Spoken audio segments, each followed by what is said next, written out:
Bonjour à toutes, bonjour à tous. Merci beaucoup d'être là aujourd'hui pour le lancement du séminaire Ingénieurs et transition écologique. Ce séminaire est organisé par et pour les élèves de troisième année du cycle ingénieur civil et du corps des mines. Ce séminaire fait suite à l'initiative de la promotion P17 qui a organisé l'an dernier une première édition de ce séminaire. Les enjeux de la lutte contre le changement climatique et de la recherche d'une société plus juste, plus durable et plus résiliente seront omniprésents dans les défis auxquels nous ferons face. Ce cours, d'un genre un peu nouveau, est né du constat qu'il était primordial que de futurs ingénieurs des mines soient formés au mieux sur ces questions. Nous serons en effet amenés à adosser des responsabilités très variées, du monde de la recherche à l'industrie, du secteur privé à la fonction publique, du domaine de l'énergie à celui des biotechnologies. Autant d'activités ces questions. Compte tenu de l'importance de ces enjeux, il nous semble donc primordial que ce sujet soit au cœur de notre formation.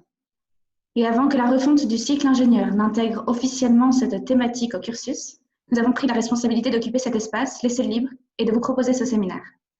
Depuis janvier, nous avons réfléchi aux thématiques que nous pensions importantes d'aborder avec vous. Quel message voulons-nous faire passer ? Que choisir de valoriser dans l'immensité des enjeux et secteurs concernés? Et quel regard nouveau pouvions-nous apporter en tant qu'élèves? Nous avons finalement choisi de structurer notre réflexion en 3 axes. Tout d'abord, celui des ressources, sans lesquelles aucune activité n'est possible, et qui présentent un double enjeu lié à leur accès et à leur utilisation. C'est par cet aspect que nous commencerons ce matin. Dans un deuxième temps, que nous aborderons cet après-midi, nous réfléchirons aux manières de faire évoluer notre économie, nos politiques publiques et l'organisation de nos entreprises vers un modèle plus résilient. Enfin, dans un troisième temps, nous vous proposerons de réfléchir au rôle que nous pouvons jouer en tant que citoyens et futurs ingénieurs. Durant ces 2 jours, nous rencontrerons une grande diversité de profils. Nous écouterons des témoignages, des récits, d'expériences professionnelles, associatives, politiques, de nombreux acteurs de la transition écologique. Aussi, au cours des ateliers, nous aurons l'occasion d'expérimenter la mise en œuvre de toutes ces notions. Tout nous montre qu'il y a une multitude de façons d'agir, et l'objet de ce séminaire est tout simplement de nous aider à trouver la nôtre. Alors, avant de commencer ce cycle de conférences, nous aimerions remercier la direction des études, et en particulier Mathieu Mazière, pour nous avoir fait confiance et nous avoir donné l'opportunité de mener ce projet. Nous aimerions également remercier l'ensemble des professeurs, des chercheurs, des alumni de l'école, qui nous ont guidés dans l'établissement du programme de ces 2 journées. Et nous voudrions tout particulièrement remercier l'ensemble des plus de 40 conférenciers et intervenants qui ont accepté de prendre de leur temps, de nous partager leur expertise, leur expérience, et ça, malgré la situation sanitaire actuelle. Enfin, merci à tous d'être là pour ces 2 journées qui s'annoncent intenses et qui, on l'espère, vont vous plaire. Nous sommes très fiers de vous présenter ce séminaire. Et maintenant, je laisse la parole à Quentin, qui va introduire notre premier intervenant, Pierre-Marie Aubert. Comme l'ont expliqué Astrid, Camille et Aurélien, nous allons commencer ces 2 journées de séminaire par un premier cycle de conférences sur les ressources et leurs limites. Nous avons l'honneur de recevoir ce matin Pierre-Marie Aubert au sujet, excusez-moi, petit problème technique, au sujet des limites des ressources biologiques. Pierre-Marie Aubert, vous êtes coordinateur de l'initiative politique publique pour l'agriculture européenne de l'IDRI, l'Institut de développement durable et des relations internationales. Vous travaillez sur les interactions entre développement agricole, sécurité alimentaire et conservation de la biodiversité. Et vous êtes également enseignant à Sciences Po Paris, AgroParisTech et l'Université Paris-Sud. Merci d'avoir accepté notre invitation. Nous vous proposons de commencer par une 40aine de minutes de présentation qui sera suivie par une dizaine de minutes de questions de l'audience. Donc, comme jeudi soir, nous invitons l'audience à poser des questions directement sur le Q&A Zoom. Et on invitera ensuite les étudiants dont les questions auront recueilli le plus de votes à prendre la parole en allumant leur micro et leur caméra. C'est à vous, Pierre-Marie. Merci beaucoup de votre invitation. Donc, je vais essayer de répondre au challenge que vous m'avez adressé, de présenter ces enjeux sur les ressources biologiques en 40 à 45 minutes. Avec cette présentation qui s'appelle Agriculture, climat, biodiversité et qui pose la question des enjeux pour le système alimentaire européen. Avant de démarrer, avant de démarrer formellement, juste deux mots par rapport sur d'où je viens et d'où parlais-je, comme disait Laurent Mermet, qui était mon prof à l'ENGREF. Donc, je suis Pierre-Marie Aubert, j'ai une formation d'ingénieur. Je suis ingénieur AgroParisTech et à la suite de quoi j'ai fait une thèse de sociologie politique. Et je pense que l'initiative que vous avez prise, elle représente assez bien ce qui me semble être les enjeux clés de la mutation du et des métiers d'ingénieur, on devrait dire. Voilà, donc je vous souhaite plein succès pour cette initiative. Juste pour terminer, hein, après mon doctorat, j'ai été 5 ans maître de conférence à l'agro et j'ai rejoint l'IDRI, donc l'Institut de développement durable et des relations internationales, il y a 5 ans, pour prendre la coordination des travaux sur les questions agricoles.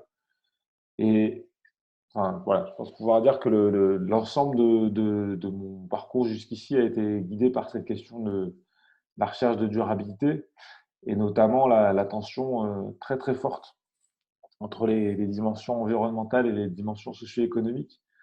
Je n'aurais pas la possibilité de rentrer dans le détail de ces aspects-là aujourd'hui, mais simplement pour dire que je pense qu'on est les enjeux, les tensions ressources, durabilité versus, on va dire, équité dans l'accès aux ressources et mode de développement sont de plus en plus importantes.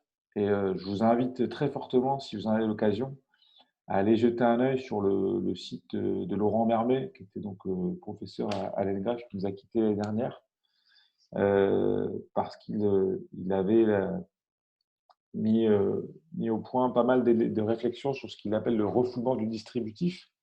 Et derrière ce mot un peu barbare, il y a une idée assez simple que je ne vais pas aborder ici, mais qui est que on a tendance depuis trop longtemps, et notamment depuis les 5 dernières années, à refuser de poser la question frontalement mais finalement, distributif au sens de théorie de la négociation, au sens de là, concrètement, il n'y a pas vraiment la possibilité d'avoir assez de ressources pour tout le monde si tout le monde veut le même mode de développement. Je pense que Laurent, il avait la qualité de mettre en scène, si j'ose dire, et de conceptualiser ces questions de manière très concrète. Voilà, je vous invite à aller jeter un œil. Laurent Mermet, www.laurentmermet, tout attaché, M-R-E-M-E-T, si l'occasion vous en est donnée. Alors, voilà, après ce court introduction, de quoi est-ce que je vais vous parler? Voilà, en 3 points, essayer de vous raconter un peu comment on comprend, nous, aujourd'hui à l'IDRI, les enjeux de la transition du système alimentaire. De quoi s'agit-il? Pourquoi est-ce que c'est important? Qu'est-ce qu'on sait? Et sur quoi est-ce qu'il y a débat? Et puis, du coup, par rapport à ce débat-là, je vous proposerai un angle d'attaque très particulier qu'on a développé à l'IDRI, qui s'appelle le scénario TIFA. TIFA, qui veut dire 10 Years for Agroecology in Europe. Donc, c'est une entrée très particulière qui propose de réfléchir à la transition du système alimentaire par l'agroécologie, qui apporte des réponses, mais qui laisse un certain nombre de questions encore très ouvertes. Donc, je ne prétends pas du tout, loin s'en faut, apporter toutes les réponses, ça serait trop facile. Et puis, j'ouvrirai en conclusion, ouverture, par des éléments de réflexion sur le volet socio-économique qui sont en cours, qui devraient être publiés en début d'année prochaine. Mais voilà, on n'a pas encore abouti, donc ce sera plus pour lancer la discussion. Donc, voilà, les enjeux de la transition agricole alimentaire, de quoi est-ce qu'on parle? Pourquoi est-ce que c'est important? Donc là, sur cette diapo-là, on doit à peu près avoir ce qu'il faut, même si ce n'est pas la bonne couverture. Là, je vais juste faire un peu une revue des derniers gros rapports internationaux. Donc, vous savez certainement comment travaille, vous avez vu Valérie Masson-Delmotte jeudi dernier, la science au service de la décision publique, travaille dans des panels internationaux, intergouvernementaux, qui ont rendu depuis les 3 dernières années des rapports tous plus alarmants les uns que les autres. Et donc, si je commence par l'International Panel on Biodiversity and Ecosystem Services, qui a sorti en 2019 son Global Outlook. Qu'est-ce que nous dit le Global Outlook de l'IPBES? Qui nous dit que l'agriculture, c'est le principal facteur de perte de biodiversité, à 2 titres. premier élément, eh bien, c'est le premier facteur de conversion des surfaces d'habitat naturel en habitat, on va dire, anthropisé, en l'occurrence ici agricole. Et on sait très bien que entre 90 et 2015, l'agriculture a été responsable de près de 90% de la conversion des surfaces de forêts tropicales. Et par ailleurs, ces forêts tropicales sont les écosystèmes les plus riches en biodiversité. Donc voilà, je reviendrai tout à l'heure sur pourquoi est-ce qu'on convertit les forêts, mais je peux en dire deux mots tout de suite ici. Vous avez deux grands hotspots de conversion des forêts. Vous avez le bassin amazonien et puis le bassin sud-est asiatique. Le bassin amazonien, il est converti essentiellement pour faire du soja. Alors, il est converti en premier lieu pour faire des bovins, mais les bovins sont une étape vers la production de soja. Et ce soja, il sert à quoi? Il sert principalement à nourrir des ruminants et des monogastriques. Pardon, des monogastriques, c'est des animaux qui ont des estomacs comme les nôtres, donc les poulets et les porcs qui mangent du grain. Donc ce soja, il est massivement exporté vers la Chine, l'Union européenne, pour y nourrir des animaux. Et dans le sud-est asiatique, on déforeste essentiellement pour l'huile de palme, dans une moindre mesure le cacao et le café. Et cette huile de palme, il est exporté majoritairement vers l'Asie du Sud-Est, la Chine, l'Inde et dans une moindre mesure vers l'Europe, pour alimenter le développement d'une agro-industrie qui a besoin de plus en plus d'huile pour faire des produits de plus en plus transformés. Pourquoi est-ce qu'on a besoin d'huile? Tout simplement parce qu'on fait un produit très transformé, on a besoin d'exhausteurs de goût. Et donc, l'huile, c'est pratique pour ça. Donc voilà, premier élément, l'agriculture et le système alimentaire en plus général, c'est le premier driver de déforestation et donc de perte des surfaces natives. Vous avez ici, juste pour illustrer ce que je venais de dire, un papier de Chaudhary et Kastner de 2016 et qui vous montre l'impact biodiversité des exportations réalisées par l'Indonésie en nombre d'espèces perdues. Et donc, vous voyez ici ce que je disais juste avant, hein, la Chine, l'Inde et les États-Unis comme principaux récipiendaires de l'huile de palme produite en Indonésie et qui donc, via leur importation, sont responsables de pertes de biodiversité relativement importantes. Vous voyez, l'Union européenne et la Russie et l'Amérique latine ne sont pas exempts. Pardon. Alors, deuxième élément. Deuxième élément pour lequel l'agriculture est un facteur de perte de biodiversité, c'est le développement d'une agriculture extrêmement intensive qui impacte massivement les paysages agricoles. Donc, indépendamment de toutes les zones dans lesquelles l'agriculture se déploie au détriment des surfaces des habitats natifs, partout où l'agriculture se simplifie, partout où elle s'intensifie, en général l'intensification va avec simplification, en recourant à des intrants de synthèse, eh bien, elle conduit à des pertes de biodiversité massives. Donc, c'est le cas dans toutes les zones historiquement agricoles, j'allais dire, donc les pays OCDE principalement, l'Europe, les États-Unis, le Japon, la Nouvelle-Zélande.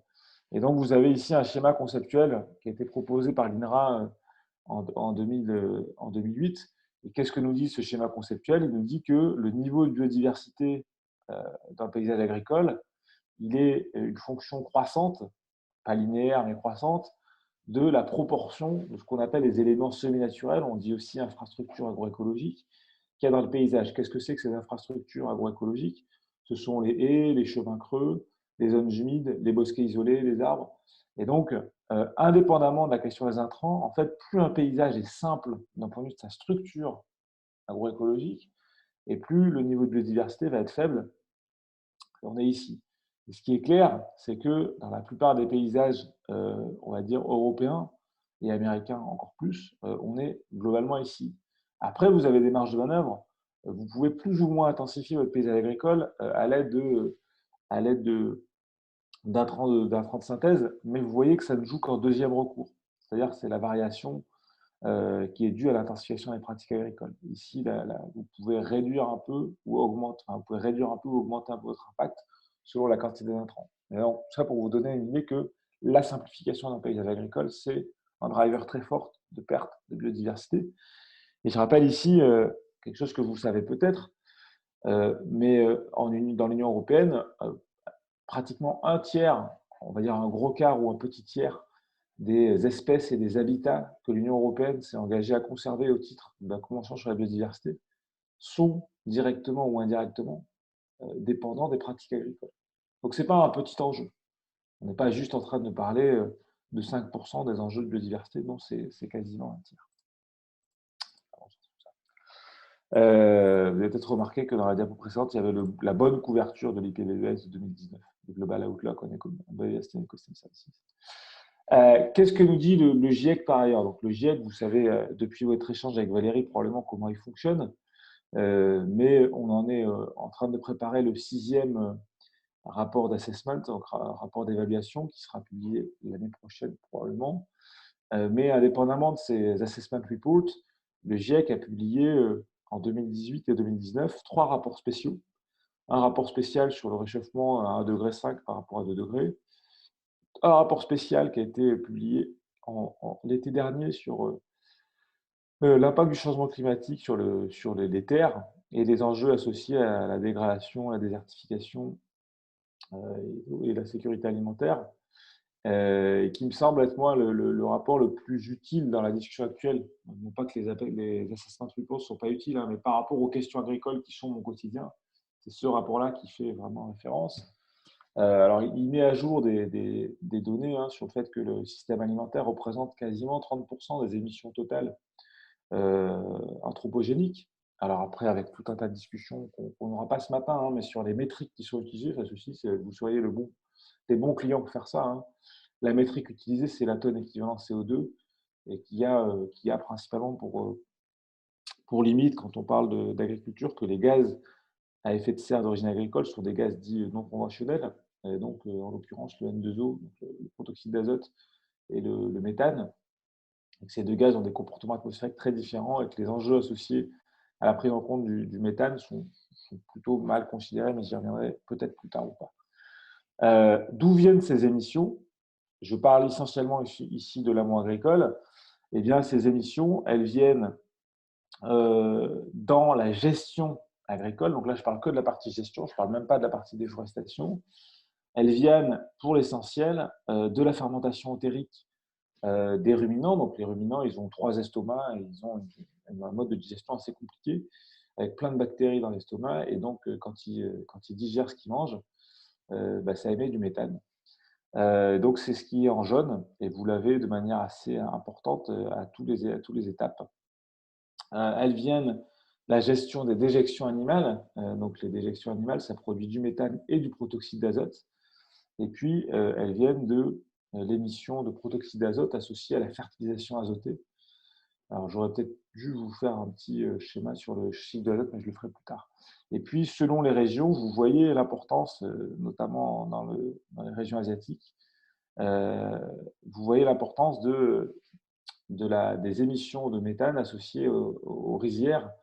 En fait, les rizières inondées sont aussi hébergent de nombreuses bactéries qui, elles aussi, émettent massivement du méthane. Voilà, donc l'un dans l'autre, après, il y a une petite partie de brûlage, mais qui est bien moins important. Donc l'un dans l'autre, ces émissions associées à la gestion des paysages agricoles, en fait, sont de plus en plus importantes, parce que si vous regardez ce qui se passe depuis les années 90, eh bien, les émissions, donc celles que je viens de vous montrer là, les émissions liées à la gestion des espaces agricoles, petit à petit, augmentent et on finit par dépasser les émissions associées à la déforestation. Et donc, autant pendant 20 ans, on s'est dit ce qui est le plus important, c'est d'arrêter la déforestation, la conversion des écosystèmes naturels en agroécosystèmes, autant aujourd'hui, on voit bien que, y compris dans des pays comme l'Europe, il y a un vrai enjeu de gestion des paysages agricoles de manière plus cohérente avec les enjeux climatiques, de sorte à ce que ces émissions associées à la gestion des systèmes agricoles puissent se mettre à diminuer.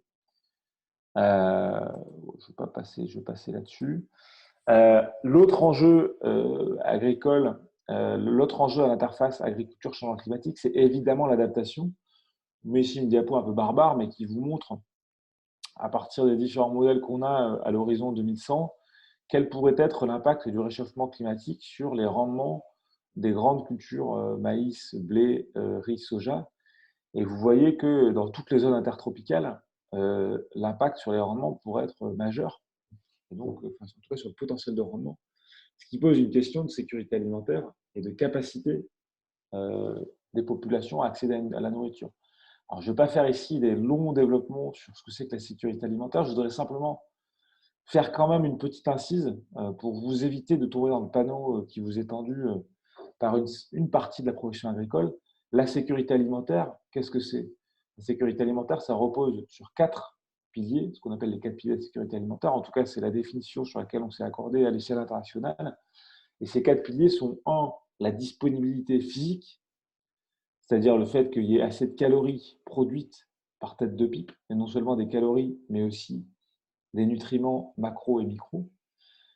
Le deuxième pilier de la sécurité alimentaire, c'est l'accessibilité. Et quand je parle d'accessibilité, c'est l'accessibilité à la fois physique, c'est-à-dire la nourriture est au bon endroit au bon moment, mais surtout l'accessibilité économique, c'est-à-dire les personnes qui vont au marché, elles ont assez de pognon et de ressources pour acheter la nourriture dont elles ont besoin.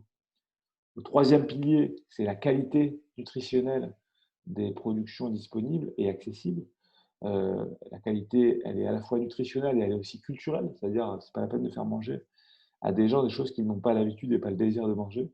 Et le quatrième pilier, c'est la régularité des 3 piliers précédents. Ce qu'on sait aujourd'hui très très bien, c'est qu'on produit assez en disponibilité calorique et macro-micronutriments pour l'ensemble des habitants de la planète. Les quelques 1 milliard de personnes qui souffrent de la faim pour des problèmes d'accès, voire de qualité. D'accord? Donc, quand les gens vous disent il va falloir doubler la production agricole d'ici 2050 pour nourrir 10 milliards d'êtres humains, ça n'est pas nécessairement vrai et c'est plutôt même faux. C'est-à-dire qu'aujourd'hui, si on compte que les calories, ce qui est un proxy limitant, je vous le concède, mais admettons pour commencer, si on ne compte que les calories, on produit assez de calories pour nourrir près de 9 milliards d'habitants, déjà. D'accord? Donc ça, c'est très très important de l'avoir en tête. Ce qui compte aujourd'hui le plus dans les questions de production, de sécurité alimentaire, c'est l'accessibilité financière essentiellement. Et on voit très bien dans les derniers rapports de la FAO sur la sécurité alimentaire dans le monde que l'insécurité alimentaire, elle est due à quoi? Et elle rebondit pour quelles raisons? Elle rebondit essentiellement, indépendamment de la crise de la Covid de cette année, elle rebondit essentiellement pour des questions de conflits et donc qui posent des problèmes d'accessibilité financière à la population, à la nourriture. Ça, c'est extrêmement important. Ça ne veut pas dire qu'il n'y a pas d'enjeu autour du nexus changement climatique, baisse des rendements. Ça veut simplement dire que regarder la sécurité alimentaire à l'aune de l'impact du changement climatique sur les rendements, des changements climatiques sur les rendements, c'est une erreur grossière que je vous invite à ne pas faire. Sur le secteur des terres, ce que nous dit le rapport du GIEC de 2019, ce n'est pas simplement qu'il faut faire de l'atténuation et faire de l'adaptation pour les besoins du secteur agricole, ça nous dit aussi que le secteur des terres, c'est un secteur clé pour substituer et pour séquestrer.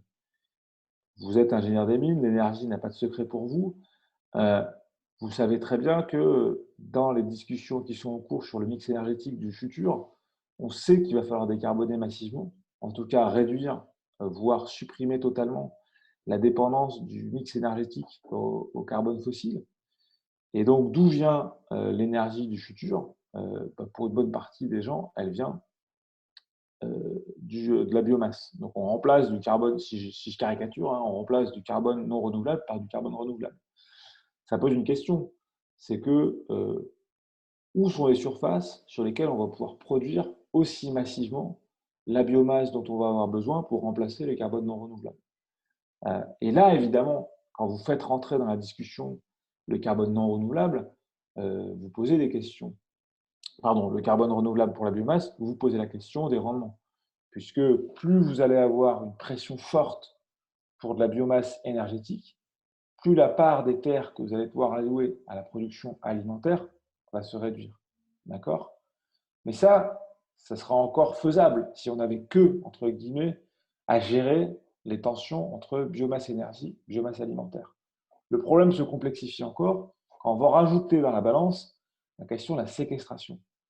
Aujourd'hui, vous avez dans le débat et dans les trajectoires que le GIEC nous propose, des enjeux extrêmement forts autour de besoin de séquestration. Je n'ai pas mis ici, j'aurais dû le faire, les trajectoires indicatives du GIEC pour 2050. Qu'est-ce que nous disent ces trajectoires indicatives du GIEC? Elles nous disent que moins on sera sobre, moins les pays de l'OCDE, pour être clair, hein, moins les pays de l'OCDE réussiront à atteindre une forme de sobriété alimentaire et énergétique, et plus la trajectoire à 2 degrés, voire à 1,5 degré, dépendra du développement de, on va dire, carbon dioxide removal, donc de, je ne sais même plus comment on traduit en français, mais de systèmes de captation du carbone à grande échelle, quasiment type géo-ingénierie, qui vont eux aussi, pour ce qui est du volet terrestre, rentrer en compétition en termes de surface avec les surfaces dévolues à l'alimentation. Donc, on parle aussi aujourd'hui beaucoup de ce qu'on appelle les BECS. BECS, ça veut dire Bioenergy Carbon Capture and Storage. Vous en avez certainement entendu parler. Que sont les BECS? Ce sont des outils sortis de la tête d'ingénieurs des mines, probablement, ou équivalents, et qui ont pour objectif donc de faire des grandes plantations à courte révolution, de taillis courte rotation, dans lesquelles on va faire cracher de la biomasse à fond la gamelle. Et cette biomasse, qu'est-ce qu'on en fait après? On la crame, et quand on la crame, on fait deux choses. On produit de l'énergie d'une part, et on trouve des systèmes de capture du CO2 émis pendant la combustion. Et ensuite, on imagine que ce CO2 capté pendant la combustion, on va pouvoir le cristalliser sous une forme stable et l'enfouir très profond pour éviter qu'il soit relargué dans l'atmosphère. Ce que nous dit le GIEC, c'est que moins on sera sobre, ce que j'ai dit tout à l'heure, plus notre dépendance à ce type de solution sera énorme, et plus les niveaux de conversion des terres en système de type BECS va être très important. Ça n'est pas sans poser problème, non seulement parce qu'on n'est pas sûr d'avoir assez de terres disponibles pour faire tout ça, mais aussi parce que dans le rapport du GIEC sur les terres, on nous dit que ces fameux BECS sont quand même pas sans incertitude.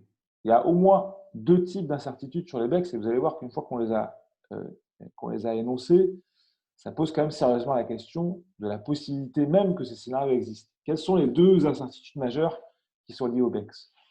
Le premier, c'est une incertitude sur, on va dire, le rapport coût-bénéfice en carbone.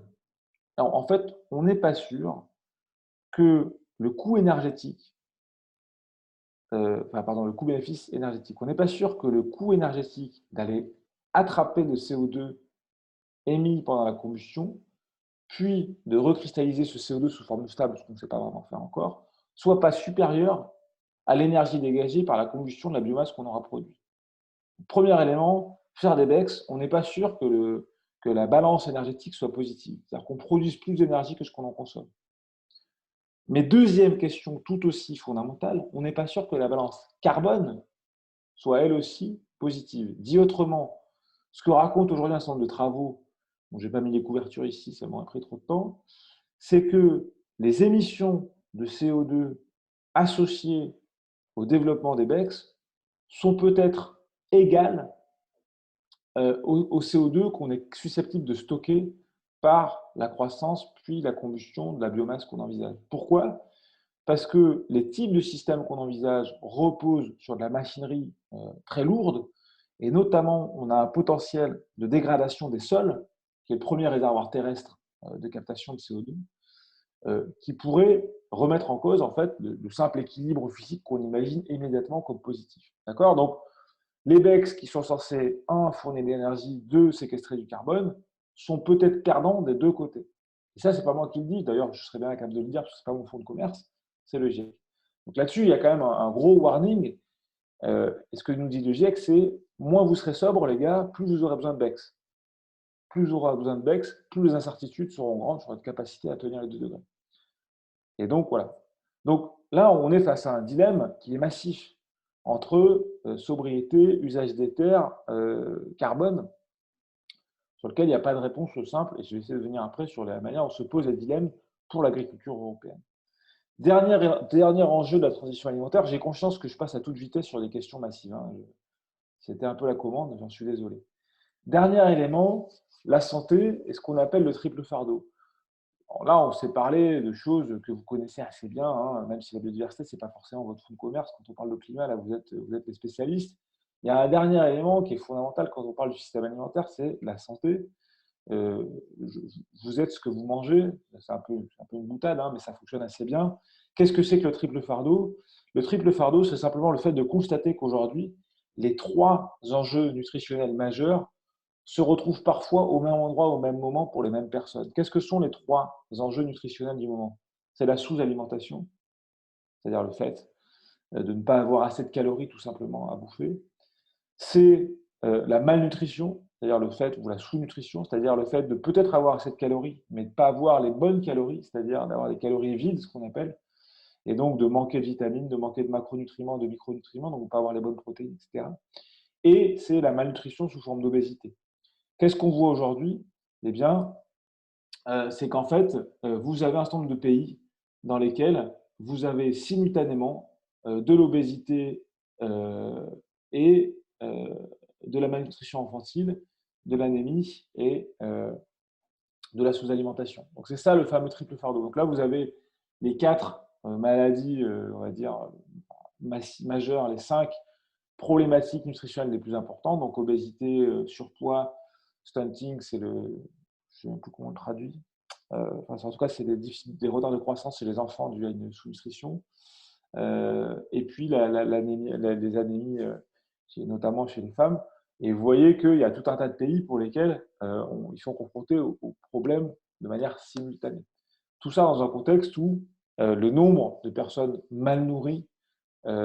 sous-nourries est en train de réaugmenter depuis les années 2015. Donc là, vous voyez, hein, depuis 2005, on avait une baisse continue du nombre de personnes sous-nourries. Et puis, on pourrait remonter la courbe jusqu'au 90. On a eu une progression assez fantastique. Et depuis 2015, eh bien, cette courbe remonte. Et ce que raconte la FAO, eh bien, c'est qu'à l'horizon 2030, on pourrait voir ces courbes continuer de s'infléchir dans le mauvais sens, notamment du fait des problématiques à la fois climatiques, de la Covid-19 et des situations de conflit qui perdurent et qui rendent très très compliqué l'accès à l'alimentation pour une part croissante de la population. Voilà, donc je ne veux pas brosser un tableau plus noir que ce qu'il n'est, mais ça dit quand même assez bien la situation à laquelle on est. Et ce que ça dit, juste pour conclure là-dessus, ce que ça dit sur la sécurité alimentaire, c'est quoi? Si le problème, c'est l'accès, si le problème, c'est l'accès physique et économique des populations on va dire aux aliments de qualité, ça dit fondamentalement que le problème n'est pas nécessairement que les pays, voire même plutôt pas, que les pays OCDE et européens en particulier continuent de produire comme des maboules, d'exporter comme des maboules pour aller pallier aux déficits agricoles et alimentaires des pays qui sont aujourd'hui en demande. Ça dit plutôt qu'il faut réussir la transformation et la révolution agricole de ces pays-là, des pays d'Afrique subsaharienne. C'est-à-dire qu'il faut qu'on reconstruise un secteur agricole dans toutes les zones de conflit. C'est ça l'enjeu de demain. Donc ça ne veut pas dire qu'il n'y a pas d'enjeu à ce qu'on stabilise les rendements en Europe, alors qu'ils sont en train de se casser la figure et de devenir de plus en plus irréguliers par rapport au changement climatique. Ça ne dit pas ça. Ça dit qu'il faut peut-être les stabiliser chez nous et réussir à reconquérir la biodiversité en les stabilisant, mais que la question de les augmenter chez nous n'est peut-être pas prioritaire par rapport à le fait de réussir à reconstruire et à développer des systèmes agricoles résilients et performants, là où aujourd'hui, ils sont complètement cassés, si j'ose dire. Voilà. Dernier élément, les questions économiques. Le système alimentaire, c'est une source d'emploi, de revenus qui est fondamentale. Jusqu'à il y a peu, ça a un peu changé récemment, les principales personnes en situation d'insécurité alimentaire, c'était des ruraux. Dit autrement, c'était des gens qui, théoriquement, sont en capacité de produire leur nourriture pour eux-mêmes, mais qui, du fait d'une transformation radicale dans les années 70, je pourrais y passer pendant des heures, ont vu leur système alimentaire se transformer, ont développé des formes d'agriculture orientées vers l'exportation, plutôt que d'agriculture vivrière, et se retrouvent aujourd'hui dépendants des marchés de matières premières, et dont on sait l'instabilité économique, et qui aujourd'hui, du coup, se retrouvent dans l'incapacité d'accéder économiquement à l'alimentation dont ils ont besoin. Donc, les premiers concertés par la sécurité alimentaire ont longtemps été les ruraux, c'est de moins en moins le cas, et les populations urbaines, notamment en Afrique subsaharienne, sont extrêmement importantes, mais Quand on dit que les ruraux sont en situation d'insécurité alimentaire, on dit que la question du revenu agricole est une question de sécurité alimentaire. C'est ça ce qu'on dit. D'accord ? Et si on regarde plutôt chez nous, la question, la contribution du système alimentaire à la prospérité économique est loin d'être négligeable. Certes, on vous a appris à l'école que l'agriculture, c'était plus de 3% de la population active, c'est vrai. L'agroalimentaire, c'est pas bien plus, c'est 2,6% de la population active. Mais cet agroalimentaire, à l'échelle européenne et un petit peu moins à l'échelle française, c'est le premier secteur manufacturier. C'est-à-dire le dernier secteur qui a réellement résisté à la désindustrialisation en Europe, c'est le secteur agroalimentaire. Hein, vous l'avez ici, c'est 15% du chiffre d'affaires du secteur manufacturier européen, c'est 13% de la valeur ajoutée du secteur manufacturier et c'est 15% de l'emploi du secteur manufacturier. Donc on n'est pas en train de parler d'une petite chose. Ce n'est pas parce que c'est 2,6% de l'emploi de la population active française que ça pèse rien. En France, on a encore un peu d'aéronautique qui fait que l'industrie manufacturière, l'agroalimentaire, ce n'est pas la première industrie manufacturière. Mais à l'échelle européenne, ce n'est pas le cas. Et donc, on est en train de parler de quelque chose de massif. Et en contexte de transformation de nos économies, et où on se pose la question de qu'est-ce qu'on réindustrialise, ça, c'est la seule chose qui n'a pas été désindustrialisée. Comment on fait pour le maintenir et pour lui donner du sens. Voilà. Alors, par rapport à ça, qu'est-ce qu'on sait, qu'est-ce qu'on ne sait pas, qu'est-ce qu'on peut faire, qu'est-ce qu'on doit faire. Ce qui est intéressant, c'est qu'il y a un consensus qui émerge sur quels sont les leviers de la transition. Alors là, je parle de levier, mais ce n'est pas le bon terme, parce que levier, ça fait référence à quelque chose qu'on peut activer, sur lequel les politiques publiques ont la main. Ce n'est pas tout à fait vrai. Ce que je vais évoquer avec vous tout de suite, là, c'est plutôt les déterminants de la transition, c'est-à-dire les déterminants physiques, dont il faut maintenant donner une traduction politique et stratégique. C'est ce que je ferai dans la dernière partie, mais très brièvement, parce que j'ai déjà bouffé quasiment 30 minutes de mon propos. Qu'est-ce qui émerge de manière consensuelle sur ce qu'il faut changer dans notre système alimentaire pour qu'il soit raccord avec les questions qu'on se pose. Je mets ici un certain nombre de couvertures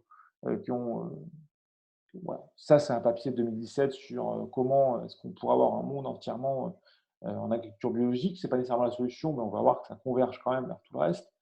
Ça, c'est le scénario de Solagro publié en 2016 pour la France, After 2050. Ça, c'est un scénario que nous-mêmes avons publié en 2018.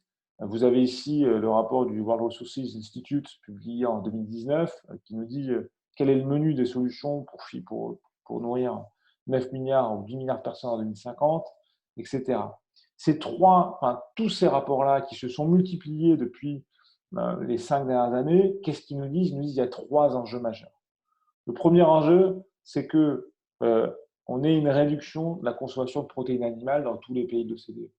Je donne juste ici quelques chiffres clés parce que je n'ai pas mis de graphique parce qu'on n'a pas le temps en 40 minutes, mais aujourd'hui, un Européen moyen, il consomme à peu près 100 grammes de protéines par jour. 100 grammes de protéines par jour, parmi lesquelles, à la louche, comme ça, entre 60 et 70 grammes de protéines d'origine animale. Donc les protéines d'origine animale, c'est le lait, le beurre, la viande, le poisson, les œufs, c'est tout ça. Qu'est-ce que nous dit l'OMS, donc l'Organisation mondiale de la santé, ou l'Autorité européenne de sécurité alimentaire? Elle nous dit que ce dont un adulte en bon état de forme a besoin pour couvrir ses besoins nutritionnels, c'est 50 grammes de protéines. Ça dit quoi? Ça dit que on mange à peu près 2 fois plus de protéines que ce dont on a besoin, et parmi ces protéines, les 2 tiers des protéines animales qu'on consomme suffiraient à couvrir nos besoins nutritionnels. Par ailleurs, malgré ce que dit une certaine rhétorique que je ne qualifierai pas politiquement, il est faux de dire que les protéines d'origine animale sont absolument nécessaires à votre équilibre protéique. C'est faux. On peut trouver toutes les acides aminés essentiels dans une alimentation essentiellement végétale.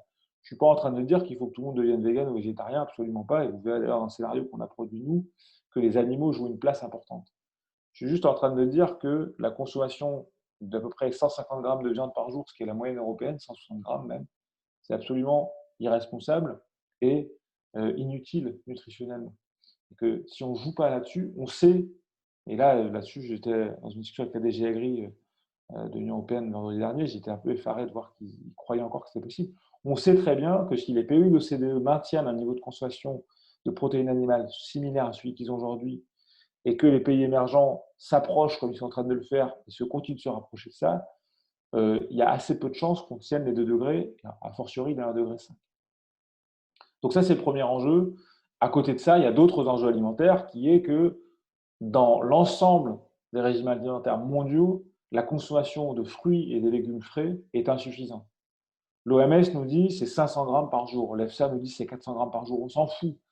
C'est plus de 400 grammes. La consommation moyenne en France, c'est entre 250 et 270 grammes par jour. C'est 130 ou 250 grammes de moins que ce qu'il faudrait. Et ça a une conséquence directe, c'est qu'on est en déficit en vitamines, en micronutriments, et on est en déficit de fibres, avec des impacts majeurs sur la santé, notamment tout ce qui est cancer colorectal et problèmes de l'appareil digestif. D'accord? Donc on n'est pas juste en train de se flageller, il faut qu'on bouffe moins de viande, on est en train de se dire il faudrait qu'on bouffe plus de fruits, plus de légumes, et c'est quand même plutôt sympa. Et ça, on ne le fait pas, et on n'a pas les bonnes politiques en place pour le faire. Deuxième élément, deuxième levier clé, c'est la réduction des pertes et gaspillages de moitié, voire des 3/4. C'est très compliqué de manipuler ces chiffres aujourd'hui parce qu'on a une très mauvaise compréhension de ce qui est perdu et où.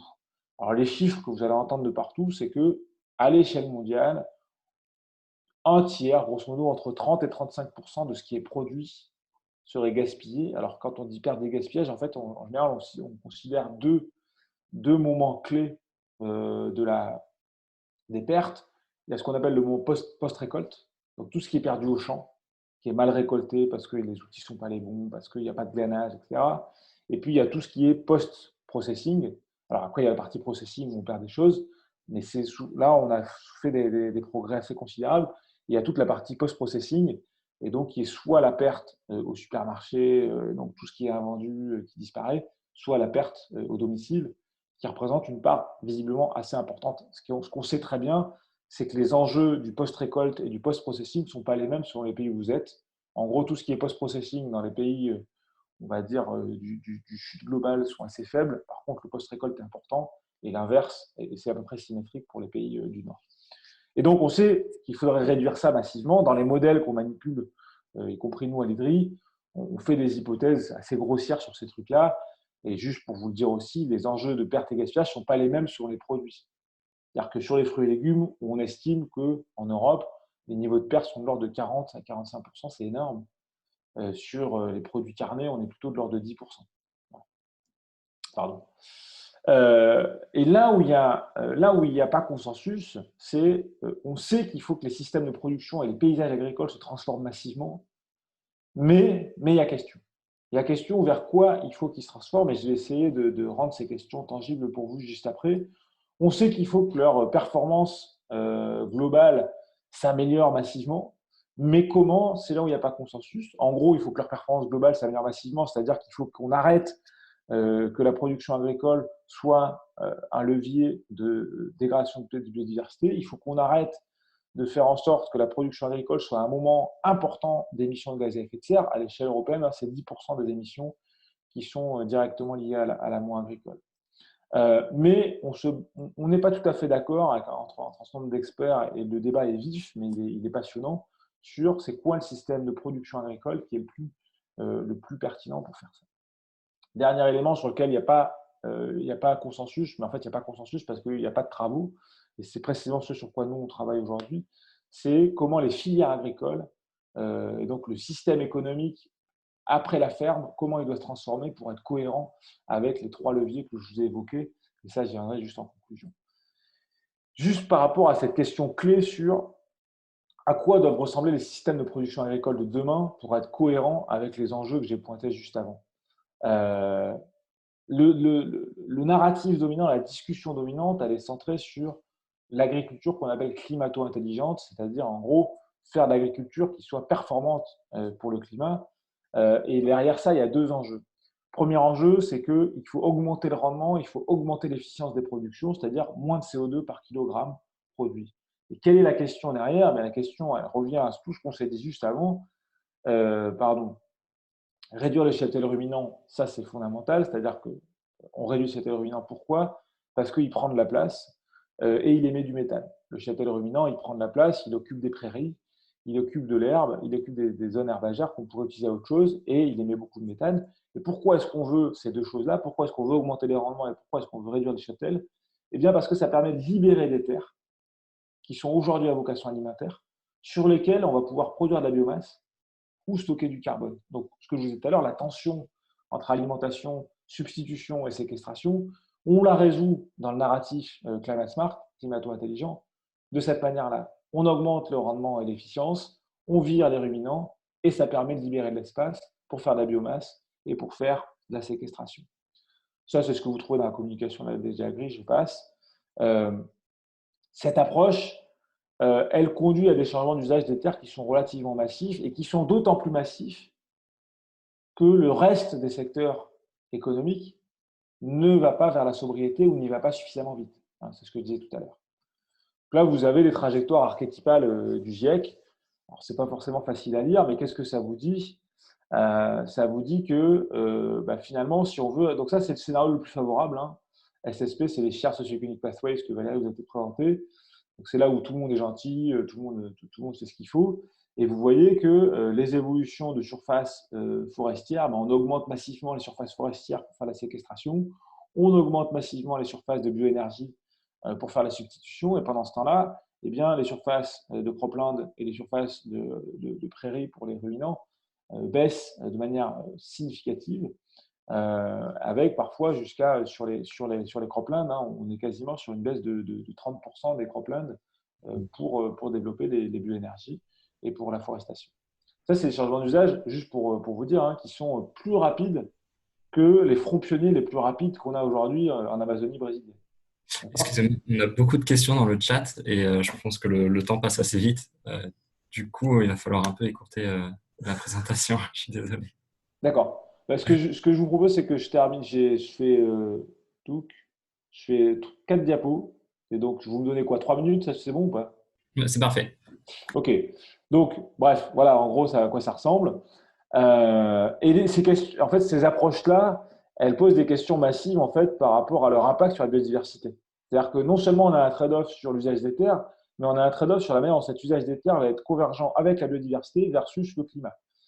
Alors, cet impact sur la biodiversité, il est en lien avec sa valeur d'existence, mais aussi comme facteur de production. Pourquoi est-ce que ça pose question? Parce qu'on sait très bien que quand on intensifie, eh bien, aujourd'hui, on ne sait pas vraiment faire autrement que de recourir massivement à des intrants de synthèse dont l'impact sur la biodiversité est massif, on l'a vu tout à l'heure, ou en simplifiant les paysages, je l'ai déjà dit. Or, la biodiversité, ce n'est pas juste des petites plantes qui font joli, qu'on conserve pour se faire plaisir, mais c'est aussi un facteur de production, c'est-à-dire que quand on vire la biodiversité, le système agricole, il est plus capable d'être résilient, il est plus capable de produire. Ce que montre le graphique qui est là, que je ne détaille pas. Une illustration de l'impact de cette perte de biodiversité sur la production, eh bien, c'est cette carte-là, qui vous dit que depuis le milieu des années 90, en gros, sur les cultures principales, ici maïs, blé, orge, eh bien, les rendements stagnent en Europe. On ne sait plus faire augmenter les rendements. Alors, il y a un impact climatique certain, mais il y a aussi un problème plus fondamental, il nous semble, qui reste à discuter dans la littérature, sur la biodiversity collapse, l'effondrement de la biodiversité de tous les systèmes agricoles. Vous avez peut-être vu ces papiers de PLOS ONE de 2017 qui disent que dans les aires protégées proches des paysages agricoles, 70% de la biomasse des insectes a disparu en 15 ans. On n'est pas en train de parler d'une petite effondrement de biodiversité, on est en train de parler de choses massives. On le voit ici sur la courbe de rendement du blé, avec une augmentation de la variabilité et une stagnation des rendements depuis les années 90. Par rapport à ça, ce que nous, on essaye de mettre dans la discussion, c'est, au lieu d'avoir un narratif qui est uniquement climate smart, un narratif qui est plutôt agroécologique, l'agroécologie vue ici comme une trajectoire d'innovation, c'est-à-dire comme une manière de transformer nos systèmes vers plus de résilience et moins de dépendance aux intrants de synthèse. Donc, c'est la définition que j'en propose ici. Cette approche, elle est nécessairement multifacette, mais elle repose fondamentalement sur une diversification des cultures et des paysages, sur la réintégration culture-élevage. C'est là où je vous disais tout à l'heure que les animaux ne disparaissent pas des systèmes agricoles, mais ils ont un rôle nouveau, et une économie circulaire et un recyclage réel, si je dis dire. En opposition, en tout cas, c'est comme ça que l'idée d'agroécologie a émergé et s'est consolidée depuis plus de 20 ans, à une agriculture qui s'industrialise, avec des implications très différentes sur le contexte, et je m'arrêterai là. Dit autrement, autant dans les pays OCDE, on va dire, où les rendements sont proches de leur rendement maximum, comme on le voit sur cette carte-là, ici, c'est l'écart, en gros, entre les rendements actuels et le potentiel de rendement tel qu'il est mesuré par les agronomes. Et vous voyez que plus c'est vert, plus on est proche du potentiel maximum, plus on est rouge, plus on est loin du potentiel. Qu'est-ce que dit cette carte? Elle dit en gros que l'agroécologie, elle ne va pas nous amener à faire des progrès de rendement fondamentaux partout où c'est vert. Elle va plutôt nous amener à stabiliser, voire envisager une légère décroissance pour être plus compatible avec la biodiversité. Mais que par contre, cette agroécologie, elle nous permettra des gains de rendement massifs partout où c'est rouge-orange, sans porter atteinte à la biodiversité, sans porter atteinte au paysage. Voilà. Je vais m'arrêter là et je vous laisse la main pour les questions. Très bien, merci beaucoup pour cette présentation qui a été un peu écourtée. On va passer aux questions. Du coup, je vais laisser la parole à Jean-Baptiste pour sa première question. Et Jean-Baptiste, si tu peux parler. Oui, super. J'espère que vous m'entendez. Merci beaucoup pour votre présentation très complète. Moi, j'avais une question un petit peu spécifique. Vous avez parlé notamment dans les leviers d'action de limiter notre consommation de protéines animales. Et ma question, c'était quelle place pouvaient occuper les protéines alternatives dans la lutte contre l'insécurité alimentaire. Donc, j'avais cité l'utilisation d'insectes, mais ça pourrait être les algues hyperprotéinées dans les régimes asiatiques ou ce genre de choses. Voilà. Merci beaucoup. Ouais, c'est une question à 100 balles, hein, mais on peut y répondre assez facilement. Ce qu'il ne faut pas perdre de vue, c'est que derrière la question des protéines, il y a la question de l'azote. Non, je suis trop loin. L'azote, c'est la variable de commande du système alimentaire et globalement du système. Donc, en fait, les protéines alternatives, elles ont une place si et seulement si elles permettent de mieux gérer l'azote. Dit autrement, aujourd'hui, l'enjeu principal, et ça c'est très très clair dans tous les travaux, c'est la réintroduction des légumineuses. C'est-à-dire, c'est de manger des légumes secs. Les protéines alternatives, que ce soit les insectes, que ce soit les substituts de viande que vous avez trouvés chez les nouveaux fermiers, des choses comme ça n'est intéressant que si ça permet de faire rentrer de l'azote dans le système. Alors là, c'est trop compliqué, mais pour le dire très simplement, votre azote, c'est la constituante de base des protéines. Le problème actuel aujourd'hui, c'est un puissant gaz à effet de serre, le protoxyde d'azote, et par ailleurs, c'est un puissant driver de la perte de biodiversité. Le système alimentaire actuel, il est basé sur un cycle de l'azote qui est totalement ouvert.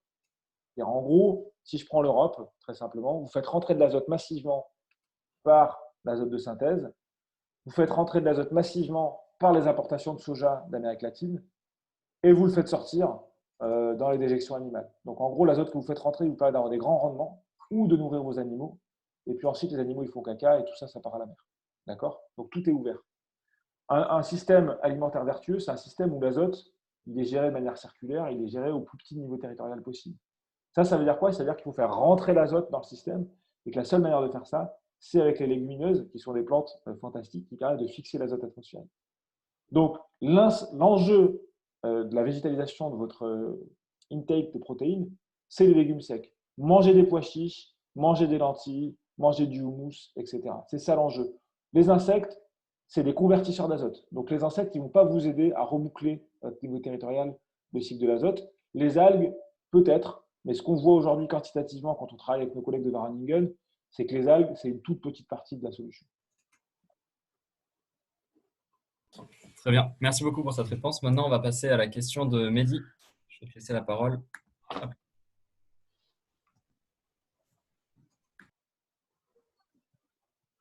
Mehdi, c'est à toi. Non. Eh bien, on passera du coup directement à la deuxième question. C'était Victor. On lit la question de Mehdi. Ouais, je vais lire la question de Mehdi. Alors, bonjour et merci pour votre description vivante des enjeux agricoles de notre époque. On observe depuis 2007 une explosion de la volatilité des prix en bourse des matières premières agricoles. Depuis, cette volatilité ne semble pas être retombée. Quel est l'élément déclencheur de cette volatilité? Quelles sont ses implications pour les bassins de production, de transformation et de consommation des produits agricoles? Et comment les instances internationales, et notamment la FAO, agissent pour limiter cette volatilité si c'est un problème? J'ai combien de temps pour répondre? On va faire 3 minutes si c'est possible. C'est un cours de 8 heures à Sciences Po sur la volatilité des prix de matières premières. Bon, ce que dit votre camarade, c'est qu'en 2007, effectivement, il y a eu une crise des prix de matières premières qui a eu plusieurs matières premières agricoles, notamment avec des doublements, triplements, avec du blé qui est passé à 300 $ la tonne, etc. Donc ça a eu comme conséquence directe ce qu'on a appelé les Hunger Riots, donc les émeutes de la faim dans à peu près 50-60 pays à travers le monde, qui a été suffisamment grave pour conduire la FAO à convoquer une réunion spéciale sur comment on gère les émeutes de la faim, comment on fait pour éviter des déstabilisations politiques massives à l'échelle du globe. Les origines de la crise de 2007, elles sont multiples. Il y a à la fois des enjeux très concrets, c'est-à-dire un renchérissement du coût de l'énergie. L'énergie, c'est un élément majeur du coût des intrants, donc un renchérissement du coût de l'énergie qui implique un renchérissement du coût des intrants. Voilà, il y a eu une grosse sécheresse en Russie. Il y a eu effectivement des mouvements spéculatifs qui se sont développés, notamment avec la dérégulation des marchés financiers américains et la possibilité d'avoir des marchés dérivés, des produits dérivés, des produits financiers dérivés indexés pour partie sur les matières premières agricoles. Je ne développe pas parce qu'on n'a pas tout à fait le temps. Ce que le G20 et la FAO ont essayé de faire, c'était d'identifier quelle était la responsabilité des facteurs physiques et du facteur demande par rapport aux facteurs financiers. Et on voit très bien qu'effectivement, il y a eu une volatilité impliquée par l'augmentation du niveau de spéculation sur les produits dérivés associés aux matières premières agricoles, qui est en partie en cause, qui n'est pas la seule cause des spikes, de la hausse des prix, mais qui a joué un rôle et qui, en tout cas, fait partie des éléments qui fabriquent la variabilité des prix. L'autre élément majeur d'augmentation de la variabilité des prix agricoles, c'est, ne prêtez pas de mauvaises intentions politiques, c'est juste un constat empirique, c'est une dérégulation croissante des marchés agricoles eux-mêmes. Je ne parle même pas des produits dérivés financiers, je parle des marchés agricoles eux-mêmes. On le voit très bien avec le marché laitier aujourd'hui, la sortie des quotas de l'Union européenne en 2015. Donc jusqu'en 2015, les produits européens, le marché du lait européen était extrêmement régulé avec des quotas de production fixés pour chaque pays. Et en France, c'était même départementalisé. Et donc avec des prix relativement stables. Et quand vous dérégulez, eh bien, vous avez des niveaux de production qui varient et qui conduisent à des variabilités de prix. Donc les origines sont multiples, mais elles sont à la fois physiques, financières. Qu'a fait la FAO par rapport à ça? Elle a fait plein de choses. La principale réponse aujourd'hui, ce n'est pas tellement, comme ça a pu être fait pourtant pendant 50 ans, entre 1950 et 1990, de re-réguler les marchés de commodités, ce qui serait une option. On sait très bien que les marchés de commodités très régulés sont des marchés beaucoup moins instables. Mais ça pose la question, quand ils sont régulés, on va dire, du libre arbitre des acteurs économiques, ce qui est aussi une vraie question. Donc, je ne dis pas qu'il y a de solution simple. Ce qu'elle a fait, c'est qu'elle a essayé de proposer des outils de surveillance des marchés. Il y a eu toute une discussion sur la constitution des stocks de réserve, donc les buffer stocks. Donc, vous avez un dispositif qui s'appelle l'Agriculture Market Information System, donc qui a été poussé par la France, pour mieux comprendre les niveaux de production, les niveaux de consommation et anticiper les variations de prix. Je ne vais pas développer ce qu'ont fait par contre les États-Unis, c'est qu'ils ont re-régulé leur marché de produits financiers dérivés et ils ont permis de limiter le développement. Ils ont même interdit le redéveloppement d'un certain nombre de produits dérivés indexés sur les cours de matières premières agricoles, ce qui a en partie quand même permis de limiter le problème. Je m'arrête là, c'est un problème très compliqué. La variabilité des prix, c'est un peu l'éléphant dans la pièce. Ça pose d'énormes problèmes pour les producteurs, beaucoup plus que pour les consommateurs. Je vais juste terminer avec un dernier mot. Les marchés internationaux, c'est une espèce de fantasme, ça n'existe pas. Il y a des échanges internationaux et il y a des prix internationaux, mais les marchés, ils sont physiques et ils sont locaux. Mais la particularité des échanges internationaux, c'est qu'il y a à peu près 25% des calories consommées dans le monde aujourd'hui qui transitent par des échanges internationaux, donc qui sont échangés internationalement. C'est-à-dire que 75% des calories qu'on bouffe, elles sont physiquement échangées sur des rayons de quelques milliers de kilomètres maximum, d'accord, à quelques centaines à un petit millier de kilomètres. Néanmoins, ces marchés internationaux, ce fantasme du marché international, il a une conséquence très directe et très concrète pour les producteurs, c'est qu'ils fixent les prix. Et ils fixent les prix de manière instable et en général en dessous des coûts de production, parce que sur la plupart des productions, les prix internationaux sont des prix de dumping, pour des raisons très compliquées que je n'explique pas ici, mais qui sont liées à des systèmes de subvention. Très bien, je vous remercie. Le temps passe, du coup, on ne va pas prendre d'autres questions et on va passer à la petite pause. Donc, on va mettre fin au Zoom. Donc, voilà, on va reprendre à 10h15 et j'invite les conférenciers à recliquer directement sur le lien si vous voulez être dans la salle d'attente avec nous. Merci Merci encore. beaucoup en tout cas. Merci beaucoup. Très bonne journée.